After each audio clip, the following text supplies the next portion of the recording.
Hey, what's going on? It is your friend Buck at the No Tape Deck podcast.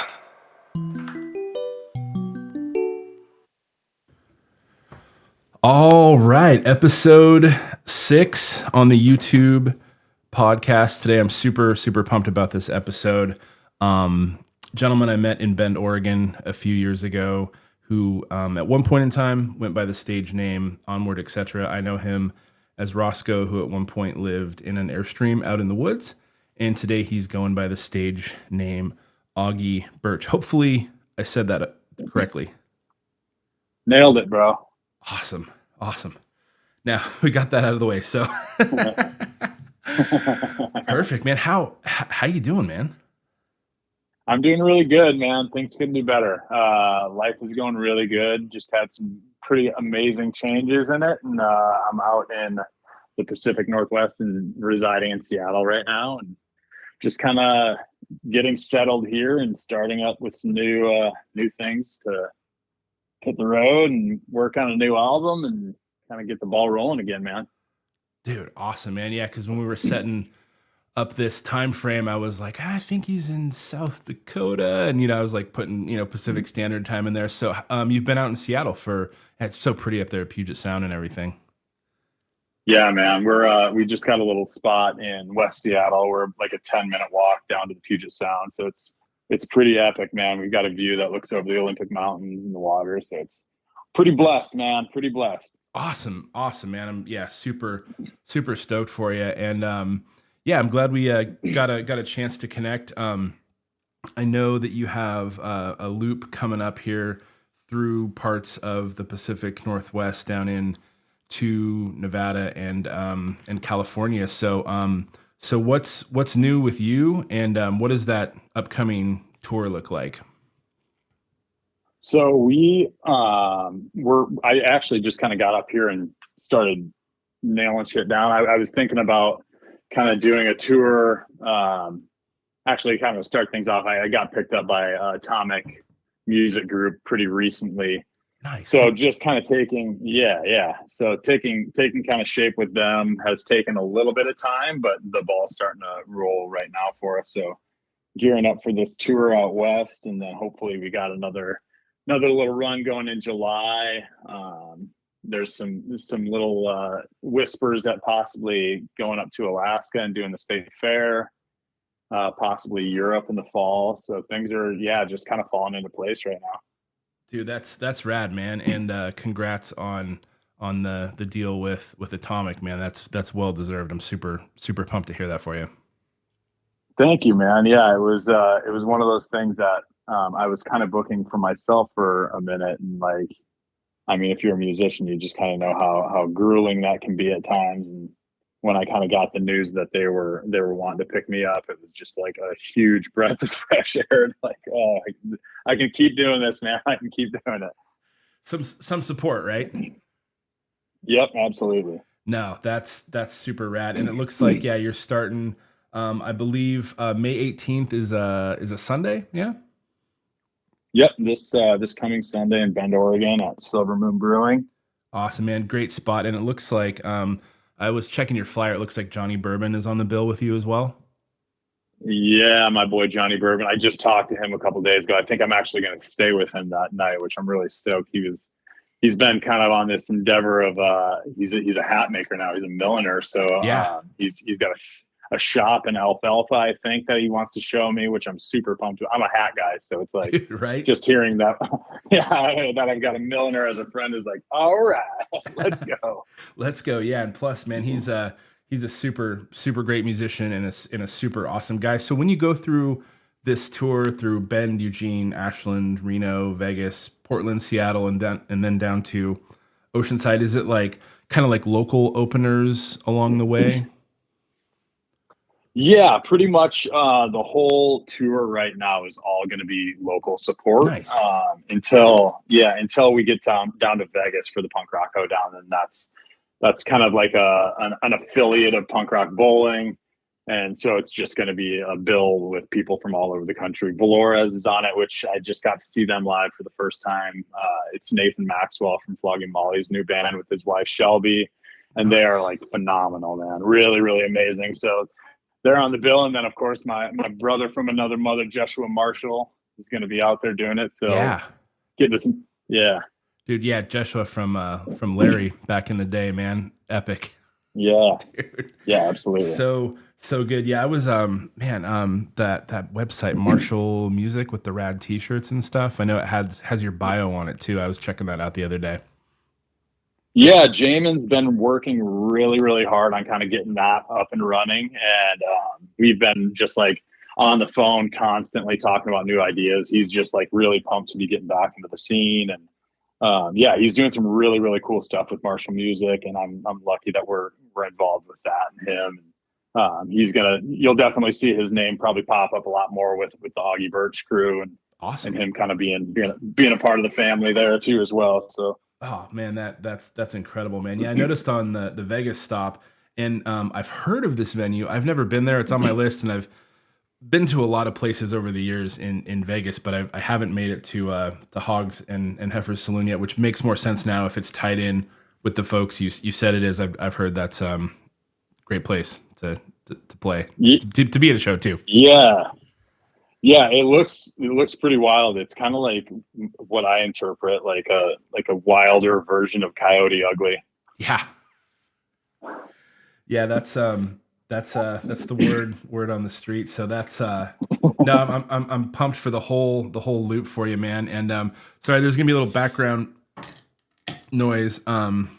My go-to over the last year or so has been Liquid Death. I don't know if you've given that a go. It's they make like iced teas that are like super low calorie and sparkling waters, so you're not drinking like a bunch of garbage.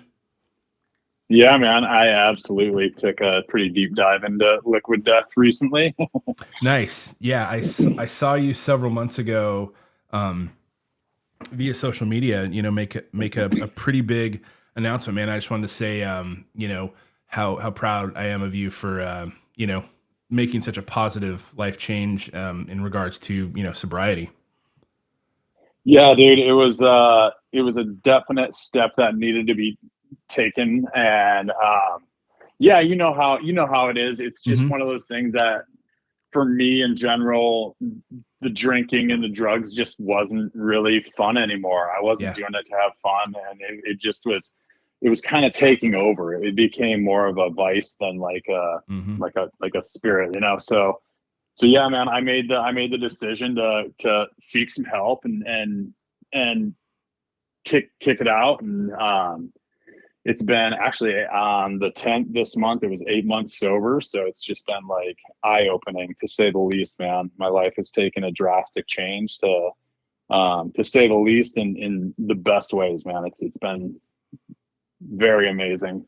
Dude, so eight months, man, that's something to celebrate. I'm literally raising a tall boy with only 30 calories. So all right, I also get to watch the girlish figure too. Dude, I mean that's one of the pluses to it. I've lost a ton of weight already. Dude, I lost some weight at first because I think just a couple days ago at the 13-month mark, and in this journey of sobriety, there's something that you said in your post that really spoke to me, and not that I've been quiet about it. I've kind of celebrated a couple milestones. I've realized for me this is my choice, and I don't throw shade. This is me, and I'm resuming life as normal. I'm going to the barbecues, or I'm going to the shows. Been to a ton of shows sober. For real. And it's so much better, and it's hard to explain, when you're at this stage. But you said something in your post that was super inspiring to me, and that's like, hey, like I still like to party. You know what I mean? I'm like, dude, I feel the same way. Like, you can still like party and have the raddest time, and then it's like 1 or 2 in the morning after a show, or you're out in the city or whatever, and it's like then you hop in your car and you drive home, and you're not like spending $60 on an Uber, and you didn't spend a couple $100 at the bar, and it's like I'm just gonna get some good sleep and wake up and have breakfast. Yeah, man, yeah, dude. It's the funniest thing about it too is the weird stigma that kind of follows with sobriety, where people are kind of like stepping on eggshells around you, and like it's like, dude, I'm still me, man. I love to party. I just loved it way too much, you know, like, like I had Amen. to take a step away from the booze, but I still love the party, man. That I honestly have gone out and like probably more now to like shows and events and things like that than I was kind of on the end there with my drinking habits. I was more like, I don't want to go out. I just want to stay Dude. home and get loaded. You know? Like, No, man, so 100%, man. Matthew Perry in one of his interviews said like, "Hey, you know, alcohol at some point is going to want you home alone by yourself." yep. Yeah, that's where I was at, man. I was just like, you know, I was just drinking away. And I had gone through some things that like, you know, everybody kind of goes through at once, and losing Totally. a parent and losing, I mean, what really sent me over the edge was losing my dog, I think.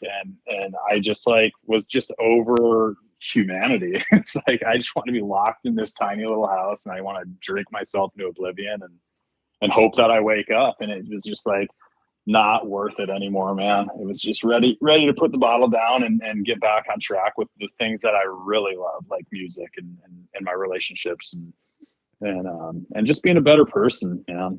Yeah, and the wildest thing to me is how quickly it changes for the better. Yeah. That's the Yeah. I mean, most mind-blowing part. dude, Sorry. Yeah, go ahead. no, yeah. Like, I mean, like we were talking about earlier, like just the weird little signs that the universe kind of spills out after you know, even just a couple of months after being sober. It's just kind of like, they talk about the universe kind of showing you the good things, but yeah, it like actually kind of happens. No, Like there's no, a absolutely, man. And it was just really cool to read that because it was like I kind of felt alone in feeling that myself. Like, no, like I still like to yeah, have fun, and I've been so blessed and lucky, like to have supportive, you know, friends. And it's like I go to a barbecue, and it's like, hey, man, like there's a sixer of NAs in there for you. Cool, awesome. You know what I mean? Like, for real. thank you Yeah, so much. dude. Like, oh, they're in the fridge. You know, or like liquid death, or like I usually bring it with me. Honestly, I usually have a little cooler in the car or whatever. Um, Totally, dude. Yeah, man. yeah, because like that habitual like tall can, you know, carbonated, and it's like, oh, and I'm not going to be hungover. I'm not going to feel like trash. Sweet, sign me up. Yeah, man. Dude, I got to give a shout out to all my drunk homies that still drunk dial me at 2 o'clock in the morning. Like I love when they come in. I'll always answer, Yeah, and I still get a kick out of it. And like the people that don't shy away and like just keep being you know, and I'll keep being me. It's just there's literally no difference in my life other than the fact that I'm not a drunken buffoon or like coked out. You know, like yeah. dude, just yeah, my hat's off. I'm just so elated for you in this journey, man. So, and speaking of you and introducing you to the No Tape Deck podcast crowd here, so you're going by the name these days of Augie Birch. Yep. When I met you, you were under the name Onward Etc. And if memory serves, and sometimes there's some cobwebs up there, it's a lot more crystal clear, sans booze. But you Yeah. are one of the only, if not the only, solo act to ever play the Warped Tour.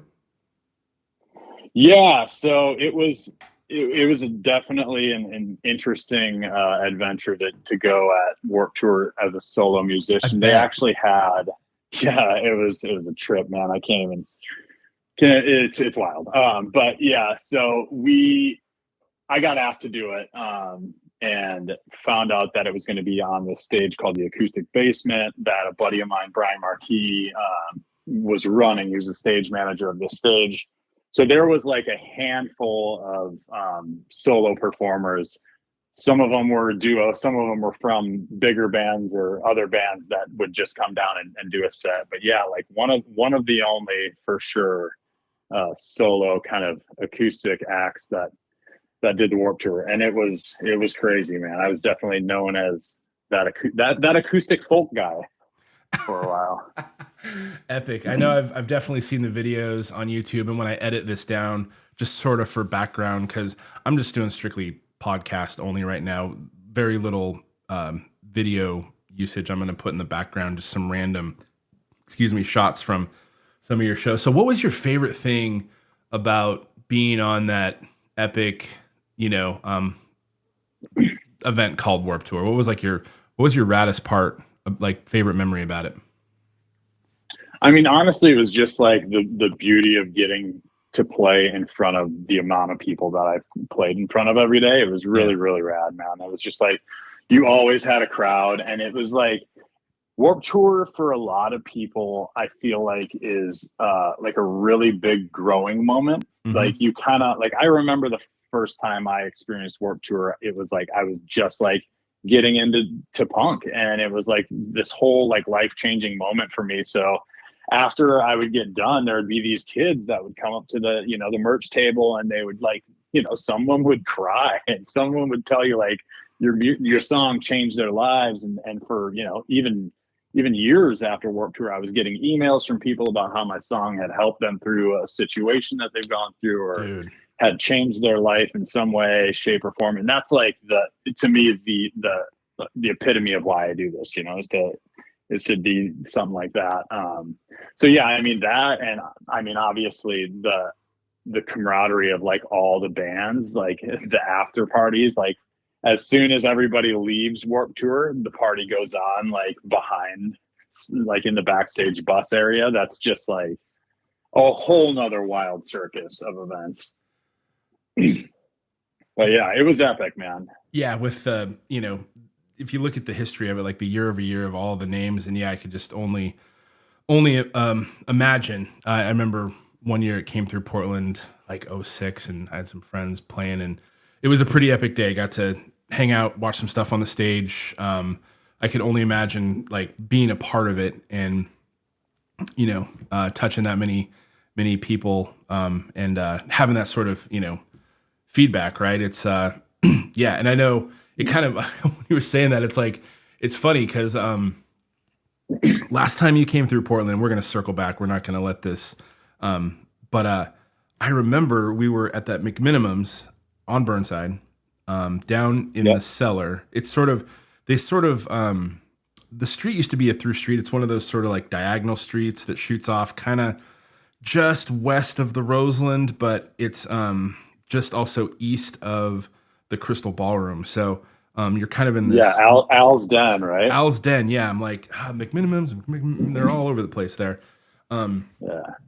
To your point, like, it was such a rad show to see. It was you and John Dell, and we were down there, and it was the first time my chick had seen you live, and you were like, first song, like not even through the first verse, and she just leans over and she's like, "How the fuck isn't this guy famous?"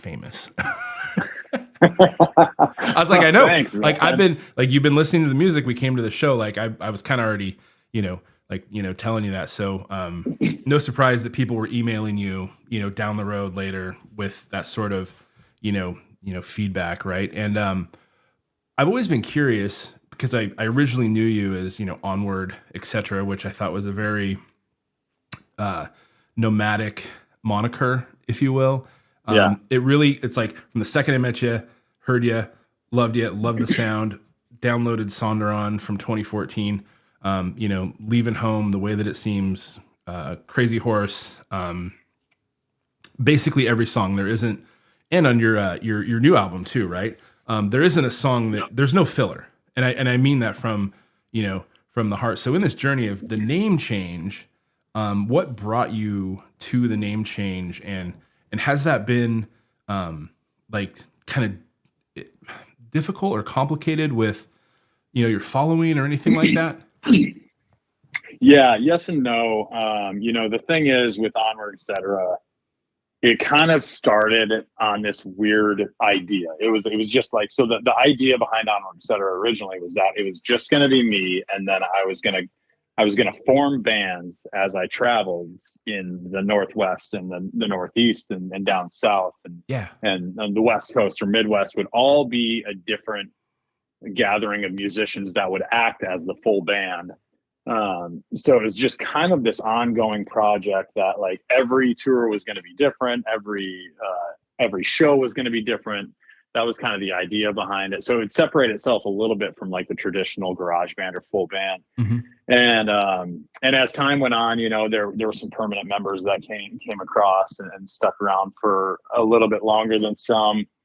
But yeah, I mean, kind of leaning into it, it was such a wild project to begin with. Mm-hmm. And I knew that at some point I was going to have to kind of slow my roll a little bit, and I knew that I wanted to go out solo. And one of the issues in the end of Onward Etc was just the fact that it was getting harder and harder for me to get these members in certain areas to like commit and really kind of go forward with it. So I started doing a lot of solo tours. Yeah. And I noticed more often that people would, they would come to a show that was an Onward Etc show, and it would just be me solo, and they'd get confused. And I felt a little bummed that I felt like I wasn't really producing what Onward Etc was All and right. what it should be. Mm-hmm. So yeah, at that point I was like, well, maybe I should just try to do something different for just the solo kind of aspect of the shows. And I knew my writing was changing, like the whole process of my writing and the style of my music was shying a little bit away from the harder stuff to more soft. So I just kind of didn't want to confuse people. But I think, yeah, with all of it, even with Onward and with Aage Birch, I think I've just always kind of had an identity crisis in my life, and even with myself, just like I've never wanted to use my personal name as anything, because I just felt like every time that I do step on stage or do something in that way, I'm kind of transforming in a little bit. I'm not the same person a lot of times with that I am on stage that I am off stage. So I kind of wanted to separate that in my life. So that's kind of where Aage Birch kind of came into the picture. It was just to kind of like go more of a solo route, and design this kind of like different character that could pursue the road and do the same things, because I still play all the Onward songs on tour. Like this tour is half Onward songs, half Aage Birch songs. So Onward Etc is still fully part of the show.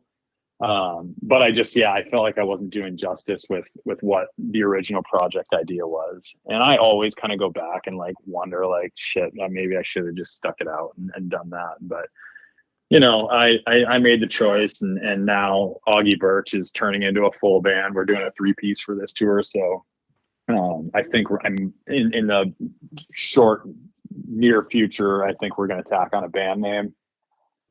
So it'll be Aage Birch and the something. If you can think of anything, send it my way. I'll definitely I'll mull it over, man. Yeah, and that's something. But yeah, it morphed. Yeah, no, go ahead. It morphed. It just more everything just morphed. It's like I feel like music is always it's a living organism pretty much. So it's always changing and morphing into different things, and that's where I kind of like fall in love with the passion of it. Like I have this issue too where I can write songs like it's insanely easy for me to write songs. I have too many songs that I know what to do with right now. But for me, the issue is I write a song and then I'm instantly bored with it. So I have to move on from it. And that was kind of where I was at with Onward Etc. I was just kind of bored with it, and I had to do something different. Yeah, I mean that can definitely happen with anything. I was always just kind of curious because I mean I love the new name. I loved the old name, right? And I was just so like, man, that had to be a really, just it was speaking to you to make that switch. But now it even makes, even more sense because, kind of seeing you and that's one thing I love. I want to point out real quick too is, like last time we went and saw you in Portland, it was like, yeah, there's some Onward songs, there was Aage Birch songs, and to me the through line is like you can hear. I don't know if progression is the right word in this because, the Onward stuff is so great too that it gives me the same feeling. I mean, you can hear the I don't know if maturity is the right way or just just we'll just call it for lack of a better term, just evolution or progression or whatever. But it still gives me sure. A feeling of like it sort of speaks to like that gypsy inside of all of us. Your music, this is what it makes me feel is like, man, if there was just a way to like, get the van and sort of just travel the world. Like, Yeah. and there's a line in Crazy Horse where I believe it's the second verse where it's Oh man, it's right there on the tip of my tongue. Ain't my kind of life. There's a vision of what's right, right? Yep. Yeah, and to me that just kind of speaks to like the, like kind of the everyday. It's like, Totally, dude. yeah, exactly. But I find that in a lot of your songs, kind of as a theme. Very like almost like spiritual, and it's just like that's like I mean, song number one on the Onward, Leaving Home. It's like it just talks about like brothers by your side, and how the under the lights and morning drive will get you by, and that's like the rush. And yeah, every song is an adventure, whether you're listening to Onward or Aage Birch. That's and anybody I play it for is always super stoked on it. Which I'm always like, no, but like there's two different names, so you want to visit the Onward Yeah. stuff too. Yeah. Well, I mean, it's no lie that my life has been completely insane when it comes to just being nomadic and being a road dog. I left home when I was 17 and a junior in high school, so it was like it started young. And yeah, I mean, my life completely spills over into lyrics in one way, shape, or another. Like there's little hints. I tend to write about my life secretly, but I think it's probably a little more obvious to some people than others. Yeah, But yeah, definitely nomadic.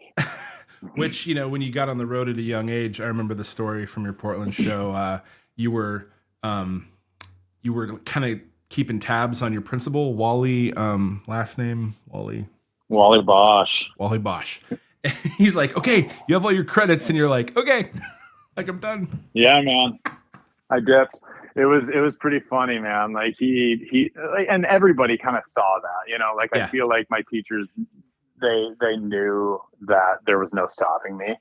But I think they knew that I was out to do something really interesting and really kind of fascinating. So they didn't like put a hook in me or anything like that. They let me kind of go. And then same thing with my parents, it was like I was transitioning into this like I know that I want to be a nomadic traveler, and I just want like a kind of a gypsy, and they had to just kind of let me go and do my thing. And yeah, I just ended up in Alaska and started writing songs, and here we are now, years later. Years later, man. So when did you start playing an instrument, and what instrument was it? My dad bought me a Fender Squire Mm-hmm. when I was 13 or 14 for Christmas.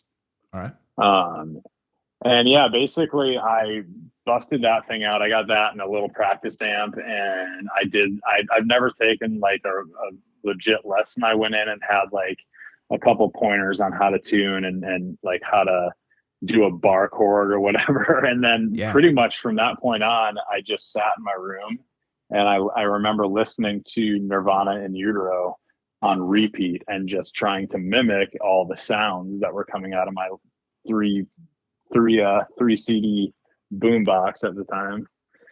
And yeah, I mean, it was just countless hours of just sitting and listening and just playing like garbage until I figured it out.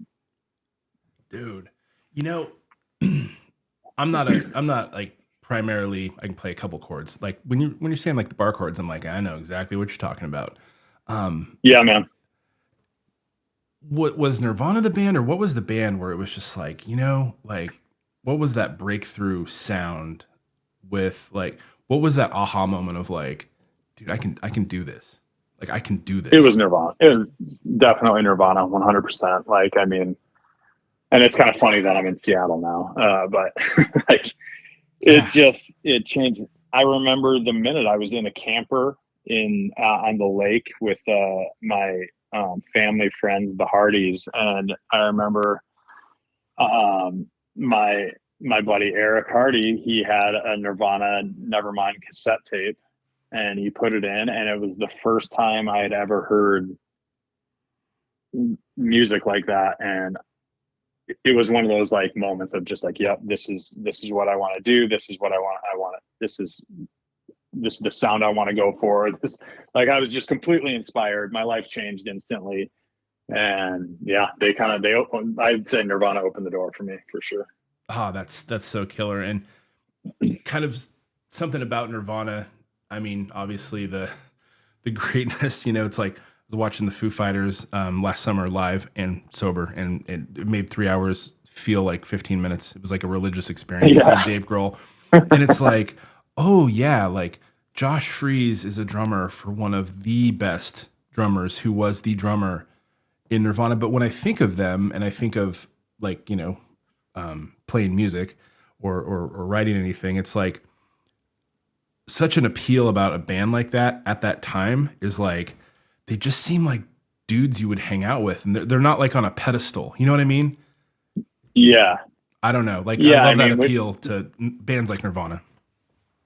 yeah, dude, it was that moment of like, I remember you remember watching like MTV when there were actually music videos and Oh shit, yeah, and oh it's yeah, like when you saw that music video that Nirvana did, it was like, oh, these are just like grungy punk kids just like me that picked up a guitar, and they like, it was like that they can, if they can do it, I can hopefully do it, like it was a really cool moment in time.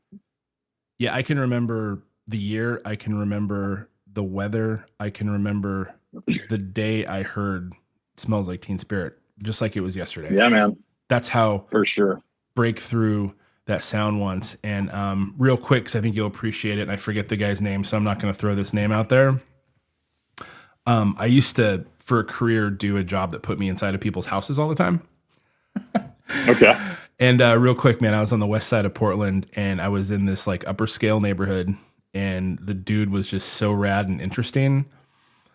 And out of nowhere, he's like, "You like music?" I'm like, "Dude, I love music." This is maybe when I was like 25, right? So Mhm. 20 years ago. And he's like, "Cool, I got some autographed stuff. You want to see it?" And I'm like, "Sure." He's got like skateboards everywhere. He's got like 8 foot bong in the corner, right? And he takes me to his office, and it was like walking into a rock museum. There was like these meticulously placed posters all over the wall, and autographs on everything. I mean, name the band, and that was the band, right? I'm thinking like, Yeah. I can't really get my pulse on this guy, right? And he's like, "Oh yeah, I just got kind of lucky back in the day. Like, I was a part of producing Bleach for Nirvana." Whoa. He's like, "Yeah, I got a house over at the beach too, Oregon coast." And dude, forget the guy's name. And then we talked music for like an hour. It was so, wild. So Pacific Northwest, right? Like you're back in Seattle, home in Nirvana. I mean, it's all in our backyard is kind of what I'm saying. And it's crazy when have that passion and love for music, and you make these random, just like this conversation now, right? So, Yeah, dude, dude, absolutely. yeah, That's yeah, super cool. yeah. No, that's oh yeah. But so kind of you said post tour, right? You're looking at Yep. maybe Alaska, maybe Europe. What else is on the horizon for Augie Birch? I mean, a new record for sure. But it's kind of weird, man. Like, I'm sure you notice it too, as well as everybody else in the world now. It's just that format doesn't really seem to like, not necessarily say work, but like, I think I'm gonna try to do just a lot of singles and smaller EPs rather than like putting out a full album right off the bat. Um, but yeah, I mean, I'll definitely put together a full album down the road, but I think I'm just going to do kind of a waterfall of singles and maybe like a few like EPs here and there. Um, but yeah, I mean, I've just got so many songs and that I've been sitting on that I'm really ready to get in and start working on those as well. And I kind of had one of those like aha, because I have a shitload of songs, but I haven't had like that one that I'm like, oh, that's the single on the album kind of song until just the other day. I wrote one that I really really like. I really think it's gonna do some good. So yeah, just been able to like, and that's kind of the thing too is like I felt like I there was part of me that was very very scared to even think about how hard it was going to be to write music sober. And turns out it's great. I've written a shitload of songs. So yeah, man, it's just writing more and working on a record probably. Yeah, I have that thought every day where it's like I can't pinpoint one thing that's gotten worse. There's not one. Yeah. Yeah, I heard it the other day. It's like somebody said that you've never met someone that has gotten sober and been like, I wish I didn't do that. No, not at all. And based on the music that you've released out into the world and the ether and that I've heard, and then knowing that, it's like, just, like, how do you, as, singer, songwriter, how do you, when you have X amount of material and yeah, you're reading like kind of the tea leaves and the landscape maybe, which, with, your most recent, album, again, I can listen to it on shuffle. I can listen to it, in Apple, whether it rates kind of the top songs and it plays that way, or just, the standard. I know it's going to date me. You said, remember when they played videos on, MTV? Yeah, bro. Where you put in like the tape or the CD, or you put on the record and you just listen to it all the way through. And that's something I've always enjoyed about your music is it's very palatable, and you can kind of get lost in each song and you kind of, back it up and listen to it again. But how do you decide when you have X amount of songs, like these are for you? What does that process look like? What goes on the album or the EP or whatever? Well, a lot of it, I think, is for the past records anyway, have been it's been kind of a hidden story. There's a story to each album. There's a reason why the songs are placed where they are, whether it's dated that way or if that story's leading into a song that's coming up later, or there's always been a design. There's never been like, let's just randomly throw these songs in. But yeah, I always kind of have an idea of a story that I want to tell when it comes to putting on a record. And this new one is definitely going to do that. It will definitely take you on a journey, and I mean, I hear it because I wrote it and I know what I'm writing about, but I think as a listener, you'll probably be able to pick up on how my life went from the beginning of the album to the end. Nice. And that new refreshed, processes, you're on this, sober journey. So it's, man, I can't say how like stoked I am for you, and how I can't wait to hear when it's right and when it comes out, the new material. And I always love, it's one of those things, whatever platform, I'm listening to, you can just kind of hit shuffle and listen to really anything. And it's awesome. It kind of just, transports, well, me anyways, Well, thanks, man. Yeah, no, absolutely, man. I absolutely, I hope this next loop is everything you want it to be. I know for sure we're going to be at the Portland show. For sure. Sweet. Yeah. Can't wait, man. And kudos. Yeah, Portland's always a good time. Yeah. Always a good time. And it's a great time of year. The weather's been pretty consistently decent lately. So, and I know you're a little further north, so I know it's, it's like, it can be a little wetter up there. And, it's like this time of year in the Northwest, it's like the sun comes out and you're like, oh yeah, it's so pretty. Yeah, dude. Yeah, absolutely, man. So, what is the best avenue in a world of, there's every social media outlet. If somebody's, when they listen to this, not if, but when, what's a great avenue for folks to get best acquainted with Aage Birch? So yeah, I mean, just the typical streaming platforms that live out there, Apple and Spotify and whatnot. I actually just went through, I'm still going through it, but I got hacked and my my domain name got taken. So I'm like in the process of trying to buy that back. So the website's kind of in peril right now. But yeah, I mean, Instagram, Facebook, any social stuff. You Perfect. Can find it all at Aage Birch. Awesome. Sorry to hear about that completely unnecessary headache. I definitely saw the post, and just hope that whatever bot individual finds better use of time. I am Yeah. for sure going to throw a few links in the description of this video. I'll kind of go older to newer. Gonna throw a few video links in for the way that it seems from Onward Etc, Leaving Home, and of course, Crazy Horse. Now, was Crazy Horse a song that almost got left off of that album? Yeah. I knew it was. Yeah, it's crazy because it's like everybody's yeah, it was one of those weird, like, I don't know why I didn't dig it right off the bat. I just wasn't feeling it. I thought it was too long, and I was just, I don't know. And then it was like, as I heard it kind of come together in the studio, it was like, oh, dude, this is gonna be one of our best songs. I was like, put that up. Yeah, it's meant Yeah, to be, so it right? was weird. And Yeah. what's funny is like I mean that was, if I'm just being candid, that was the first song that drew me into your sound because it was you, a guitar, and your kick drum, Yeah. and it's like that's one of those where the first time you hear an artist, there's that song where you're like, yep, liked them all, right? But it was like, yep, okay, cool, like that's it, that's cool, I'm sold, right? Epic. And I remember when you said that a few years ago, I was like, I don't even know if I could imagine like life without that song. So thanks for putting it on there. Dude, that's awesome. Thanks, man. Yeah, for sure, man. And then on the Aage Birch album, December 1st, which I dig that video. I saw there was John Dell. I think that was from the tour a couple years ago. Was when that one Yeah, man.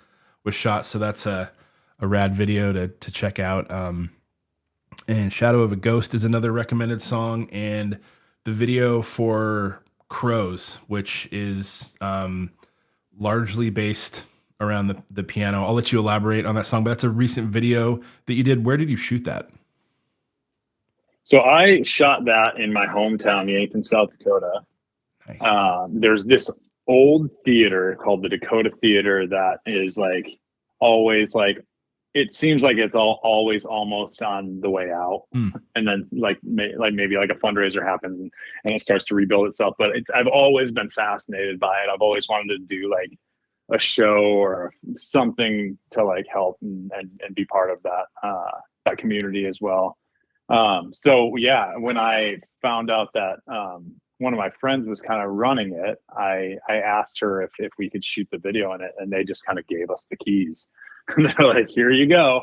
And so we just had like, we had the theater to ourselves for I think 2-3 days, and we just sat in there and kind of like came up with a shot list, and it was a pretty simple idea, but we just did so much. We spent so much time shooting, and I love how it turned out. My cousin Tate Pasica is with a company out in Arizona called Scope Productions, and they kind of took it under their wing to put it out, and Tate did a bunch of the filming as well as my girlfriend Allison.